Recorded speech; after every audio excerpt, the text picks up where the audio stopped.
আজকে একটা বড় খবর হলো বাংলাদেশের, মানে নিউজ পেপারের হেডলাইন আজকে কি হিসেবে যদি বলি, একটা বড় খবর হলো যে টি-20 ওয়ার্ল্ড কাপ হচ্ছে ক্রিকেটের, সেইটাতে বাংলাদেশ ইন্ডিয়াতে খেলতে যাবে না। এটার আয়োজক হলো, আসলে এবারকার আয়োজক হলো ইন্ডিয়া আর শ্রীলঙ্কা। এই দু জায়গাতেই ভেন্যু, মানে খেলা কোথায় হবে তা ভাগ করা হয়ে আছে। সো বাংলাদেশের উপরে 3টে খেলা পড়েছে, ইন্ডিয়াতে খেলতে হবে বিভিন্ন দেশের সাথে, এরকম শিডিউলটা এরকম ছিল।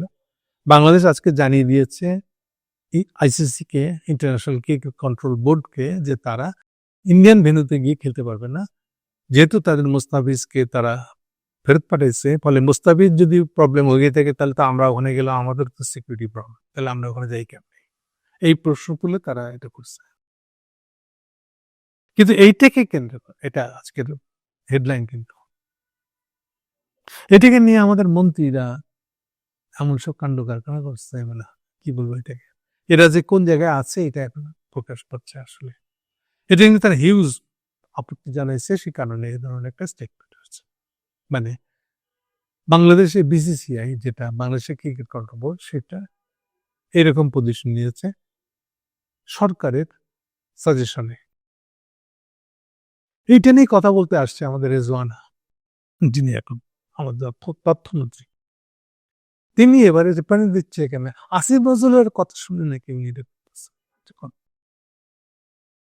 আমি আসলে খেলাটাই আমার ইস্যু না এবারকার এই আলোচনাটার। এই আলোচনাটার ইস্যু হলো ইউনূস সাহেব কি করতে যাচ্ছেন, আগামী দিনে বাংলাদেশে কি হতে যাচ্ছে, তার কিছু হেডলাইন বলে যাবো, আমি ডিটেল বলবোই না। ওর ভিতরে যে কি ভয়ানক জিনিস লুকে আছে তাই আপনাদেরকে জানাবো। সবচেয়ে খারাপ ভয়ানক জিনিসটা হচ্ছে ইউনূস সাহেব একটা অ্যারেঞ্জড ইলেকশনের পরিকল্পনা করে আগাচ্ছে।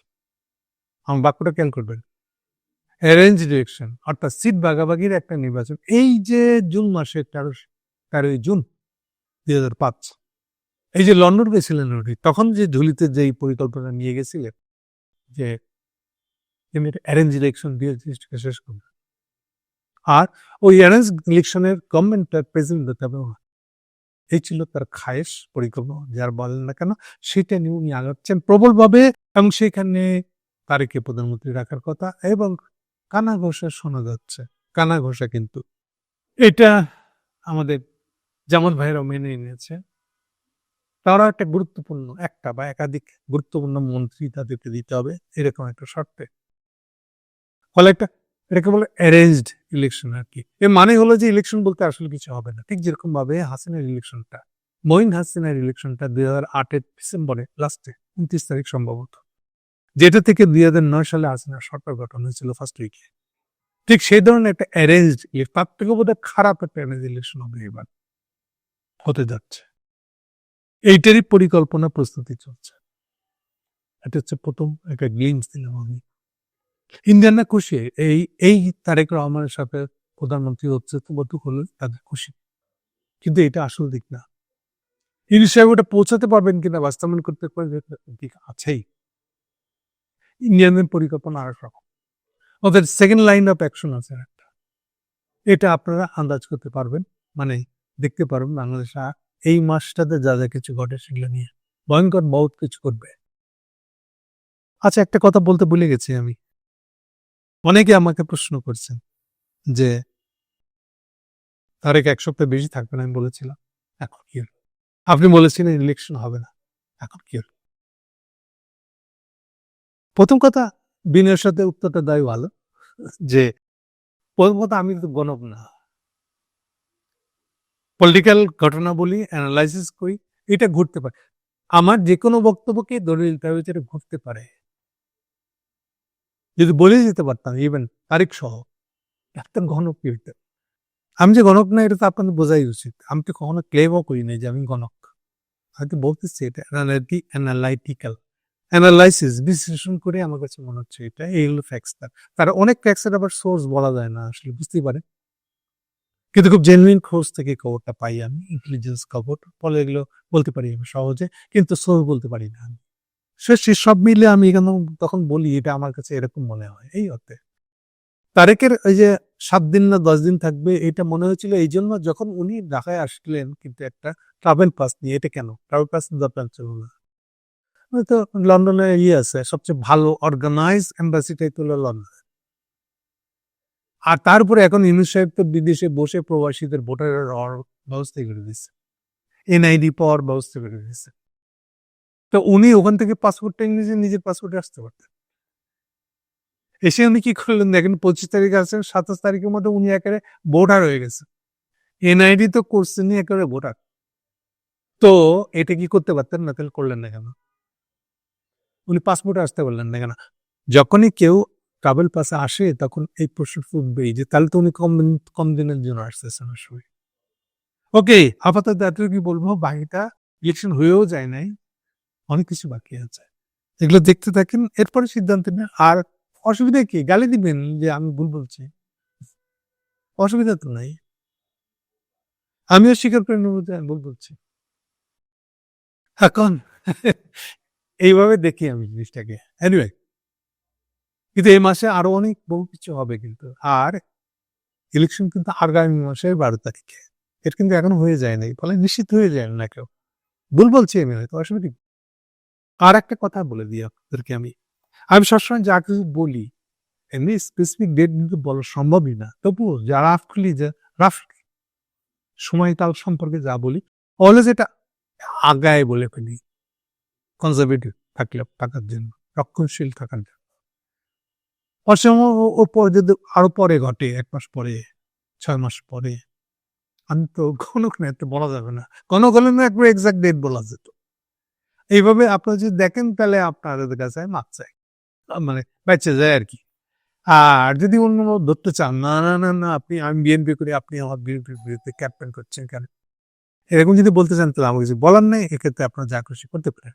ওকে, আবার সাবজেক্টে ফিরে আসি এখন।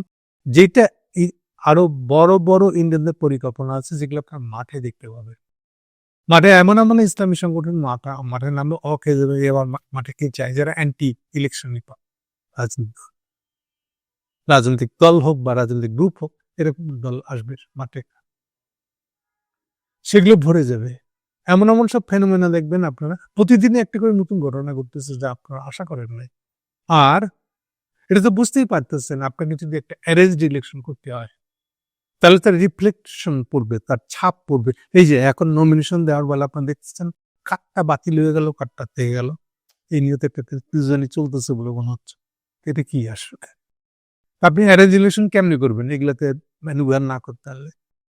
আরেকটা জিনিস মনে রেখেন, এটা করতে গেলে আপনাকে একটা আর্মির অন্তত একটা ডোমিনেটিং সেকশন লাগবে যে আপনাকে ম্যানিপুলেশনটা করে দিবে। সেটা কারা? এই ব্যাপারটা এত সহজ যতটা সহজ মনে করা হচ্ছে। আর তাদেরও এটা ম্যানিপুলেশন, একটা রেঞ্জ আছে, রেঞ্জের বাইরে গেলে জবরদস্তি পারে না, এদের এই ক্ষমতা তাদেরও নাই। 2-4 হাজার ভোটের এদিক ওদিক হলে পরে করা যায়, বড় ডিফারেন্স হলে কিছু করা যায় না, এটা মনে রেখে। আর কি করে দেবে ওয়াকার সাহেব? দেখেন যা ভালো বুঝে ওয়াকার সাহেব যদি পারে আপনাদের খেদমত করে দিতে হবে। এরকম বহুবিধ জিনিস এখন সামনে আসতেছে, তারই একটা রিফ্লেকশন যেন দেখলাম। এই যে উনি এত ইন্ডিয়া বিরোধী ইউনূস সাহেব, তার থেকে বেশি ইউনূস সাহেব হচ্ছে বড় ইউনূস হিসেবে উঠে আসতেছে আসিফ নজরুল। কি কাণ্ড!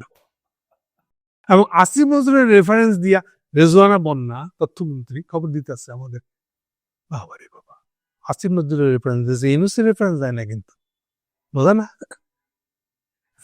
ইউনূস একটা কারাই গেছে। এটা কি আপনারা জানতেন? যারা ভাই 1 মাস পরে চলে যাবে তাদের মধ্যে কে কি মানামানি কিসে? দেখেন কালকে যারা ইলেকশন দাঁড়াইছে তাদের বক্তব্য কি ছিল, কালকে কি পরিমাণ ক্ষোভ ছিল ইলেকশন কমিশনের বিরুদ্ধে। খালি মধুসূদন লোককে যে ক্ষোভ প্রকাশ করে না সেটা হলো বিএনপি। হিটিবে কেন? অ্যারেঞ্জ এত।